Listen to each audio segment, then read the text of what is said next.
ہلالی صاحب سے آج گفتگو کا آغاز کروں گی۔ ہلالی صاحب، ابھی ہم دیکھ رہے ہیں بڑی کریڈٹ کی ایک جنگ چل رہی ہے اور بڑی چھینا جھپٹی ہو رہی ہے کہ جناب ہماری وجہ سے ہوا ہے اور ہماری وجہ سے ہوا ہے۔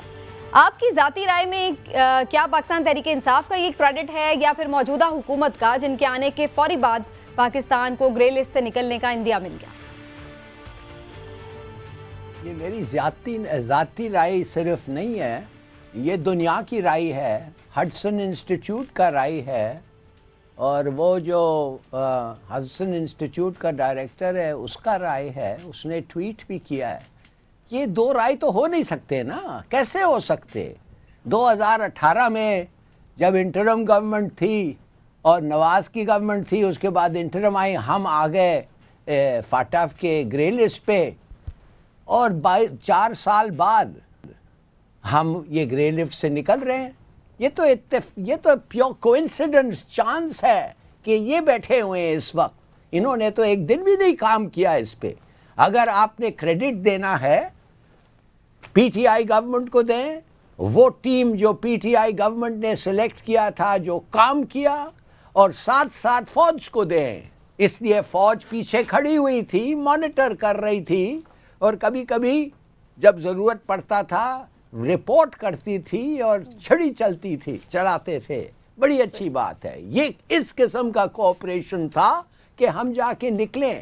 اب اس گورنمنٹ کو اعلان ان کے وقت آ گیا، اور کچھ لوگ کہتے ہیں کہ یہ اعلان جان بوجھ کے کیا گیا ہے کہ ان کے وقت آئے کہ تھوڑا سا ان کو بھی کچھ مل جائے۔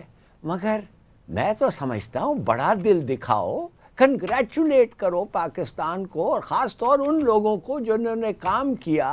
آپ کے پریویس گورنمنٹ کو داد دیں جیسے ملنا چاہیے، فوج کو بھی داد دیں، اور چلیں آگے بڑھیں۔ آپ کا جو سٹیچر تھا پبلک لڑتے کریڈٹ لینا چاہتے ہیں ایک چیز کا جو ان کے زمانے میں ہوا ہی نہیں ہے۔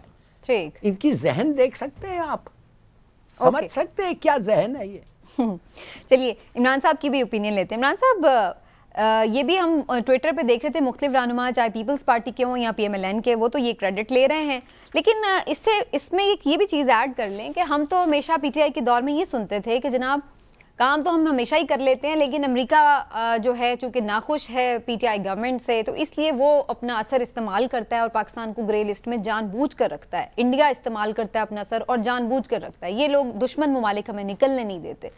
تو اب ہم کیا سمجھیں کہ پھر اس کا مطلب ہے کہ پی ٹی آئی گورنمنٹ کے جانے کے بعد امریکہ راضی ہو گیا اس لیے ہم نکل گئے؟ بسم اللہ الرحمن الرحیم۔ دیکھیں سمینا، سب سے پہلے تو اللہ کا شکر ادا کرنا چاہیے ہمیں کہ 4 سال کی مسلسل محنت کے بعد پاکستان کو یہ کامیابی نصیب ہوئی، اور آج جو حالات ہوئے ہیں اس میں وہ اب ان کی ایک ٹیم آئے گی اور وہ ٹیم آ کے دیکھے گی جو انہوں نے اقدامات کرنے تھے وہ سب مکمل ہیں۔ وہ آ کے ایک اپنا وزٹ کریں گے اور انشاءاللہ اکتوبر میں وہ باقاعدہ اعلان بھی کر دیں گے کہ جناب اب فیٹف سے گرے لسٹ سے نکال دیا۔ لیکن ایک بات کو سمجھ لیں کہ یہ جو آج والا اجلاس تھا یہ بڑا اہم اجلاس تھا۔ اس میں ممبر جو 206 ممالک ہیں وہ سب موجود تھے۔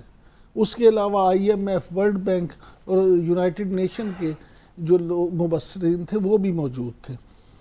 اور پاکستان اگر آپ دیکھیں کہ اس کی وجہ کیا ہے، تو 2 وجوہات ہیں میرے نزدیک اس وقت اس انار کی۔ ایک تو یہ کہ جو فیٹف نے خود اعتراف کیا کہ پاکستان نے اپنے سارے جو معاملات ہیں وہ کر لیے، اہداف تقریباً پورے کر لیے، اب انہیں کچھ اور کرنے کی ضرورت نہیں ہے۔ اس کے لیے میں سمجھتا ہوں کہ واقعی انار بانی خیر نے اچھی بات کی ہے کہ کریڈٹ کی کہ جو مرضی لیتا رہے، ہم نے تو پاکستان کے لیے کام کرنا ہے۔ یہ جس نے بھی کام کیا پاکستان کے لیے کیا۔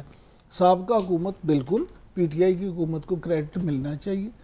اس سے بڑھ کے سب سے بڑھ کے یہ کہ فوج کو اس لیے کریڈٹ بنتا ہے کہ آرمی چیف جنرل باجوہ نے جو میجر جنرل کی قیادت میں ایک اسپیشل سیل بنایا تھا، اگر آپ کو یاد ہو، اور وہ اسپیشل سیل اسی لیے قائم کیا گیا تھا جس نے اس پورے پلان پہ تمام محکموں کو، وزارتوں کو، ایجنسیز کی کوارڈینیشن کے ذریعے سے نہ صرف عمل کروایا بلکہ حکمت عملی بنائی ایسی کہ جس سے وہ ہمیں کامیابی ملے۔ اور پھر موجودہ حکومت کا بھی جو ہے کردار اس میں وہ ٹھیک ہے کہ اگر اینڈ پہ دیکھیں میچ کوئی مقابلہ ہوتا ہے تو اس میں کیا ہوتا ہے آخر میں اگر کوئی ٹیم غلط فاؤل پلے کر دے تو سارے کیے کرائے پہ پانی پھر جاتا ہے. انہوں نے بھی کچھ کو اچھے انداز میں کیا, اور جیسے آپ کا سوال تھا کہ اگر امریکہ کے ساتھ یا دوسرے ممالک کے ساتھ انہوں نے اچھی اپنی کوارڈینیشن سے یا اچھے تعلقات کی بنا پہ ان کی بھی مدد لی تو میں سمجھتا ہوں ان کا بھی کریڈٹ ہے, انہوں نے بھی اپنا حصہ اس میں ڈالا. اچھی بات ہے, سب مل کے اس پہ کام کیا اور اللہ نے کامیابی دے دی, اس لیے یہ کوئی مسئلہ نہیں ہے کہ کیا ہے. ہلال صاحب آپ کے خیال سے اگر یہ سارے عمل میں سے ایک دو نہ بھی ہوئے ہوتے لیکن خان صاحب کی گورنمنٹ چلی جاتی اور یہ گورنمنٹ آ جاتی تو پھر بھی کیا امریکہ پاکستان کو سپورٹ کر دیتا ہے اس میں سے نکلنے کے لیے؟ اور پھر یہ بھی مجھے بتائے گا کہ اب آپ کو نظر کیا رہا ہے کہ پاکستان کی معاشی مشکلات کس حد تک دور ہو جائیں گی اگر یہ شرائط ہٹ جائیں؟ کیونکہ صرف یہی تو ایک مسئلہ نہیں تھا کہ ہم فیٹ آف کی گرے لسٹ میں تھے, مسئلے تو ہماری اکانومی کے ساتھ اور بھی بہت سارے ہیں, تو کتنا فرق پڑ جائے گا اس خبر سے؟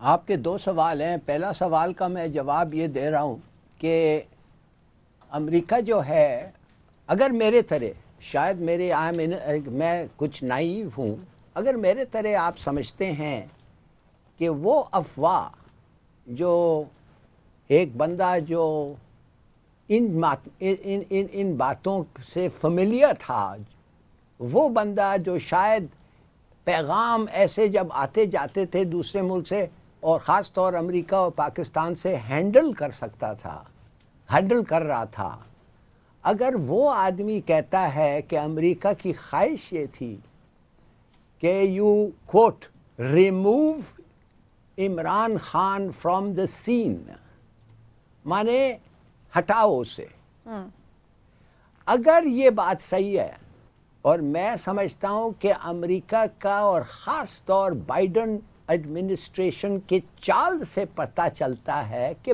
بالکل یہ لگتا ہے کہ ان کی خواہش ہے شروع سے آنا, وش نہیں کرنا, ٹرمپ کے ساتھ ان کی اچھا ریلیشن شپ عمران خان کا دیکھنا, ریزنٹ کرنا, اس کو کہنا کہ یہ جو بندہ, اور پھر ایکیوزیشن جو ہمارے ایمبیسی کے خلاف ہوا تھا کہ وہ ٹرمپ کا سائیڈ لے رہے ہیں الیکشن میں, جو غلط تھا. اگر صحیح ہے, اگر انہوں نے یہ کیا ہے تو غلط تھا. تو یہ سب باتوں سن کے ان سے ہمیں کہ کوئی آدمی جو یہ چیزیں جانتا ہے, اگر وہ آ کے کہتا ہے ایکچولی یہ میسج ان کا یہ تھا بیسکلی کہ اس کو سین سے ہٹاؤ, تو میں سمجھتا ہوں کہ یہ جو ابھی آیا ہے خبر, یہ پہلے بھی آ سکتا تھا. اس لیے کہ ابھی بھی 27واں آرٹیکل ہم نے کمپلیٹلی نہیں کلیئر کیا ہے. وی آر اسٹل آن 26, مگر یہ ایکٹ کر رہے ہیں ایسا کہ 27واں بھی ہو گیا ہے. اب وہ فارمل ریویو کے لیے وزٹ کے لیے آئیں گے, اور وہ وزٹ ایک فارمیلٹی ہوتا ہے. یعنی آپ کو لگتا ہے یہ ایک انعام مل گیا ہے اس حکومت کو اپنے امریکہ کی طرف سے؟ میرے خیال میں انہوں نے دیکھا ہے کہ اناؤنسمنٹ اس کے کریڈٹ میں نہ جائے تو آئی کین بلیو اٹ. اچھا, مانے اس کا مطلب نہیں ہے کہ مجھے پتا ہے, اس کا مطلب نہیں ہے کہ I am 100%. ٹھیک ہے. اچھا, لیکن ہلالی صاحب اس سے کتنا فرق پڑے گا ہمارے اکنامک پرابلمز کو؟ کیونکہ صرف ایک مسئلہ گرے لسٹ کا تو نہیں تھا نا, ہمارے تو اور بڑے بے تحاشا مسائل ہیں, تو کتنے کا فرق پڑ جائے گا؟ کوئی ڈالروں کی بارش ہو جائے گی کہ نہیں؟ میں ڈالر کی بارش تو نہیں ہوگی, مگر جو بھی پاکستان کے ساتھ کام کر رہا ہے وہ بڑا کانفیڈنٹلی کام کر سکتا ہے. وہ بڑا کیا کہتے ہیں, وہ سمجھ سکتا ہے کہ بھائی ان کا پورے ان کا اکاؤنٹس ہم لوگ اینالائز کیا ہے, ان کے طریقے دیکھا گیا ہے, اور پاس یہ فٹ ہے. He is fit for doing good deals. Confidence بڑھے گا ممالک کا پاکستان میں, کانفیڈنس بڑھے گا اور آئیں گے لوگ, اور فرق بالکل پڑے گا. ایسا نہیں ہوگا کہ اگر بڑا انویسٹمنٹ آ رہا ہے, کوئی کہہ رہا ہے یار خدا کے لیے ٹھہرو, پتہ تو کرو کہ وہ نارکو اسٹیٹ نہیں ڈکلیئر ہو جائیں.